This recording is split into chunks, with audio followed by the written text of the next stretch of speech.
In 2016, Kim Kardashian was robbed at gunpoint in Paris, a traumatic night that changed her life forever. Now, nearly a decade later, she's returned to the city not for fashion, but to confront the man behind the crime. In an emotional courtroom moment, a letter of apology from the robber was read aloud, bringing Kim to tears as she shared her powerful response. In this video, we break down everything, from the apology to Kim's emotional testimony. If you're into real stories behind the headlines, hit like, subscribe, and let us know in the comments, do you think justice was served? On May 13th, 2025, Kim Kardashian West returned to Paris, not for fashion or fame, but to confront a moment that forever changed her life. Nearly 9 years after she was bound, gagged, and robbed at gunpoint inside a luxury hotel during Paris Fashion Week, the reality star and entrepreneur took the witness stand to testify in the long-awaited trial involving 10 defendants accused of orchestrating the 2016 heist. The court session brought new emotional weight when a letter written by one of the perpetrators, Omar Ait Kadache, was read aloud, prompting a deeply personal and vulnerable response from Kim. Omar Ait Kadache, a 69-year-old man who has admitted to being one of the masterminds behind the robbery, had penned the letter following his arrest in 2017. His statement, as read in court, was not crafted in a plea for forgiveness, but rather, as he put it, to acknowledge the pain he had caused after seeing Kim's emotional reaction in the media. "I am sorry for the pain I caused you, your husband, your children, and those who love you," he wrote. "Of course you can't undo the past, but I hope this letter will help you forget the trauma you endured because of me."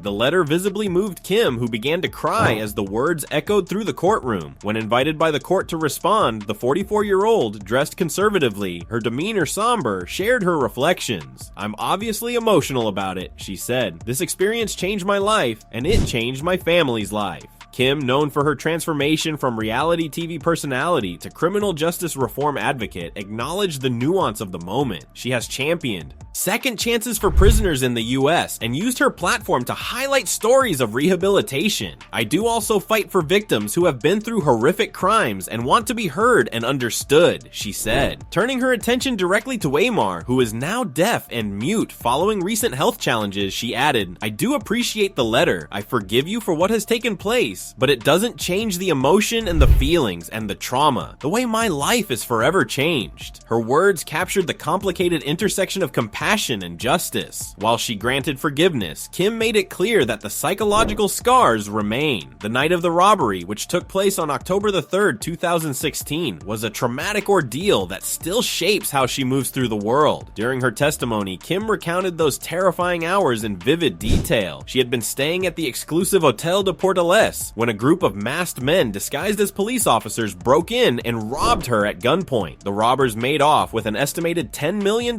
in jewelry, including her $4 million engagement ring from then-husband Kanye West. Most importantly, they left Kim emotionally devastated. "I absolutely thought I was going to die that night," she told the court. In a chilling reflection, she said her mind raced to her sister Kourtney Kardashian, who had been with her in Paris but was not present during the attack.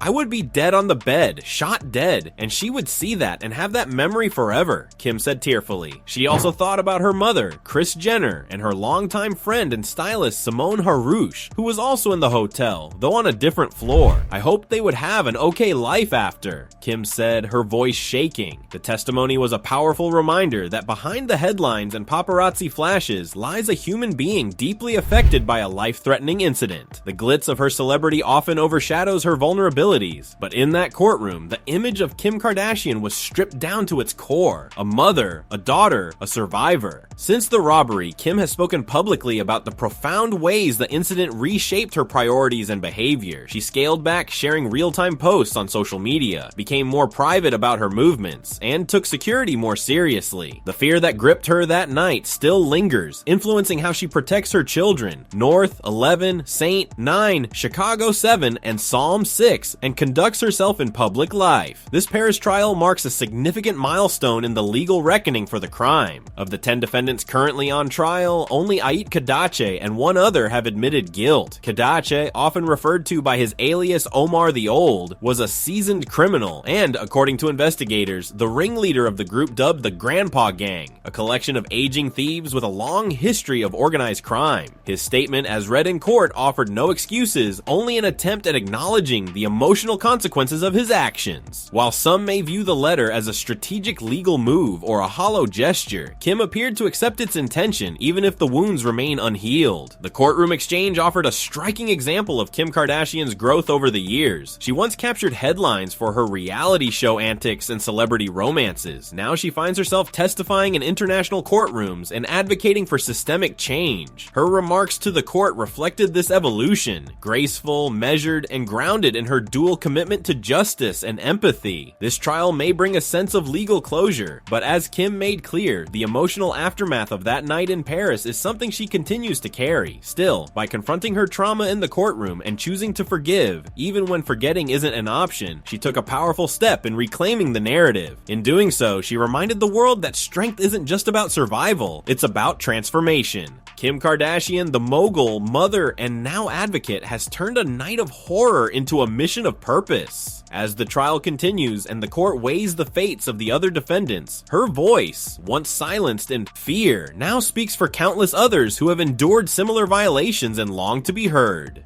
Kim Kardashian's return to Paris wasn't just about facing her past, it was about reclaiming her voice and showing the world how trauma can be met with strength and grace. Her emotional testimony and act of forgiveness remind us that healing is complex but possible. If this story moved you, make sure to like the video, subscribe for more deep dives into today's biggest headlines, and drop a comment sharing your thoughts on justice, forgiveness, and the power of resilience.